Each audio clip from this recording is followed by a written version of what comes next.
ขาน้อยซื้อคำพรมาแต่บ้านหนองพญาจะมาเว้าความรู้สึกในการได้มาฝึกมาปฏิบัติอยู่ในศูนย์รัก38สู่ทายาทฟังเนาะขาน้อยจะเว้าก่อนมาเป็นแนวใดมาแล้วได้รับผลดีแนวใดในเมื่อก่อนขาน้อยบ่ทันได้มาศูนย์ปฏิบัติธรรมขาน้อยก็เป็นผู้มักไปแสวงบุญอยู่หลายที่หลายบ่อนมาก่อนเนาะแต่ในเมื่อขาน้อยได้เข้ามานี่แล้วขาน้อยรู้สึกว่าการที่ไปของขาน้อย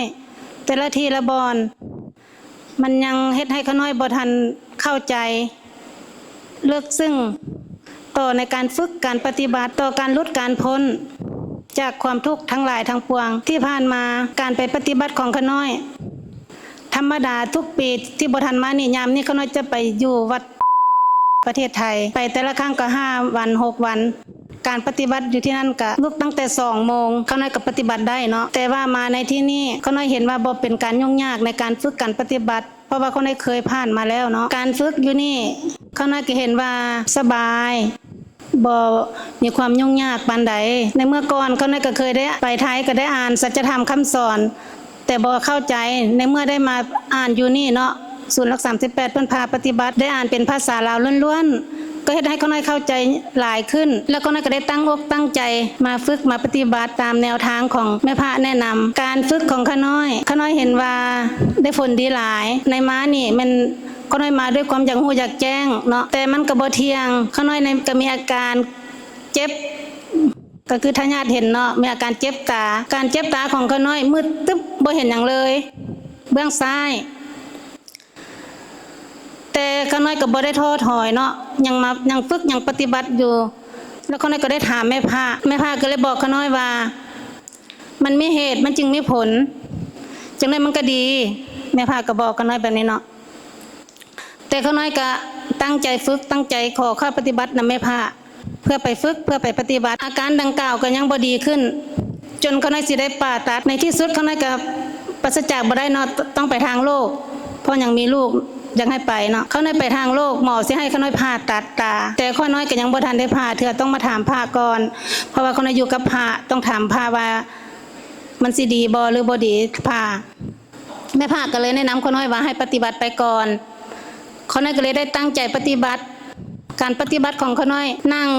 งนิ่ง2 ชั่วโมงแต่ละภาคนั่งนิ่งรวมมื้อนึง8 ชั่วโมง9 วันโตนั้นมาก็ยัง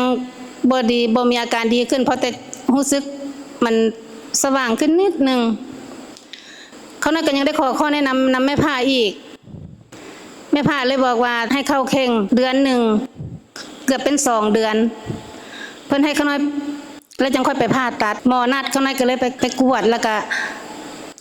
เตรียมผ่าตัดแต่สุดท้ายบ่ได้ผ่าจนเปลี่ยนเครื่องจ่ายเงินค่าโรงพยาบาลเรียบร้อย 70,000 กว่าบาทค่าผ่าตัดก่อนสิเข้าผ่าตัดก่อนสิไปจ่ายเงินเขาน้อยก็นบหาผ่าเขาน้อยบ่อยากผ่าขอให้เขาน้อยดีได้ท้อนเขาน้อยก็บ่นึกเลยว่าเขาน้อยสิบ่ได้ผ่าเนาะเพราะว่าจ่ายเงินเรียบร้อยละสุดท้ายสิผ่าหมอบอกว่าให้ไปกวดคืนก่อนซื้อคำพรว่าซั่นเขาน้อยก็ดีใจไปกวดคืนหมอว่าขอให้ไปกินยาลองเบิ่งแต่ธรรมดาโรคตาของเขาน้อยหมอว่าบ่มียาดีบ่มียาปัวมีแต่ผ่าอย่างเดียวว่าซั่นในที่สุดย้อนบุญคุณของแม่พระช่วยให้เขาน้อยย้อนการฝึกการปฏิบัติจึงเฮ็ดให้เขาน้อยบ่ได้ผ่าตัดแล้วก็ดีมาจนถึงปัจจุบันแต่เขาน้อยก็รักษาอยู่เพราะว่าต้องได้กันแสงไว้เนาะเพราะว่าตาเขาน้อยมันจะต่างหมู่เพิ่นเอิ้นว่าตาลอกเขาน้อยก็บ่ฮู้ว่ามันแนวใดเนาะฉะนั้นก็มาจึงว่าการฝึกการปฏิบัติอยู่นี่เห็นผลดีแท้ดีจริงถ้าเฮาใจใส่อันนี้เว้าเรื่องสุขภาพเนาะถือว่าเขาน้อยก็เว้าซำนี้แต่ว่าเรื่องการฝึกการปฏิบัติของเขาน้อยหันได้อย่างแดเนาะในเมื่อก่อนเขาน้อยขอว่าเขาน้อยเป็นคนใจฮ้อนใจหายสุดเลยหมู่คู่ผู้ใดก็สิฮู้ดอกเขาน้อยว่าพ่อคำนุ่มแม่คำมันแห่งฮู้ดีเขาน้อยอยู่ตลาดเนาะเป็นแม่ค้าแต่ในเมื่อเขาน้อยได้มาฝึกมาปฏิบัติแล้วเขาน้อยก็เห็นว่าใจดีใจเย็นกว่าเก่าเนาะถามว่าดี100บ่แต่ก็บ่ได้100ประมาณ50หรือ60เขาน้อยลดได้อันนี้เป็นความจริงที่เขาน้อยฮู้แก่ใจว่าต้องได้ประมาณนั้นแต่เขาน้อยก็สิพยายามตั้งใจให้ดีขึ้นกว่าเก่าเนาะสิตั้งใจเอาใจใส่ตัวเองให้หลายกว่าเก่าตั้งใจฝึกตั้งใจปฏิบัติต่อ พื่อให้ได้ฮู้ได้แจ้งกว่าเก่าอีกเนาะในการฝึกการปฏิบัติ7วันนี้เขาได้เห็นว่าได้ผลดีหลายเนาะแล้วก็รู้สึกคำว่ารู้สึกโตเนาะได้ยินแต่ในเมื่อก่อนไม่พาจะว่าสิเฮ็ดหยังให้รู้สึกก่อนนะถ้าว่าเฮามื้อนั้นเขาได้ตั้งใจแล้วก็ได้สติดีเวลาสิยกมือมันต้องรู้สึกแบบว่ายกมือแต่กี้เคยได้ยินแต่แม่พาว่าสิเฮ็ดหยังรู้สึกก่อนสิหยังรู้สึก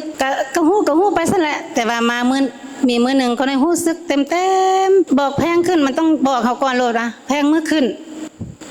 หันใจเข้าหันใจออกก็คือรู้สึกบอกอยู่ทางไหนออกมาเลยเนาะก็เลยนี่บ่แม่พาจังว่าให้เฮารู้สึกเฮ็ดหยังให้รู้สึกในเมื่อก่อนบ่เข้าใจแต่ว่ามันบ่ฮู้บ่เห็นกับตัวเองเนาะวันนี้คือว่าการนั่งสมาธิมือทำอิฐง่วงเหงาหาวนอนอยู่เพราะว่าบ่ได้ปฏิบัติดลเนาะแต่มือต่อมาเฮ็ดได้จังบ่หาวนอนหันใจเข้าลึกๆการไว้คือแบบพ่อครูเพิ่นแนะนำทุกขั้นตอนจังค่อยว่าบ่อยากนอนเขาเลยจึงเห็นว่าการกั้นใจเข้าลึกๆนี่มันเห็นผลแท้เนาะได้รับผลดีแล้วก็แต่นั้นมากับพยายามตั้งใจฝึกตั้งใจปฏิบัติมาก็ถือว่าได้ดีสมควรเนาะสุดท้ายเขาในกระบวนไม่อย่างเนาะไม่แต่เท่านี้แล้วก็ขอให้อนุโมทนาบุญจงให้ทุกท่านทุกตนทุกคนที่ได้มาฝึกมาปฏิบัติได้รับผลทุกคนได้ลดได้พ้นน้ำกันทั้งหมดทุกท่านทุกตนด้วยเถิดสาธุขอโหสิเด้อว่าบ่เป็น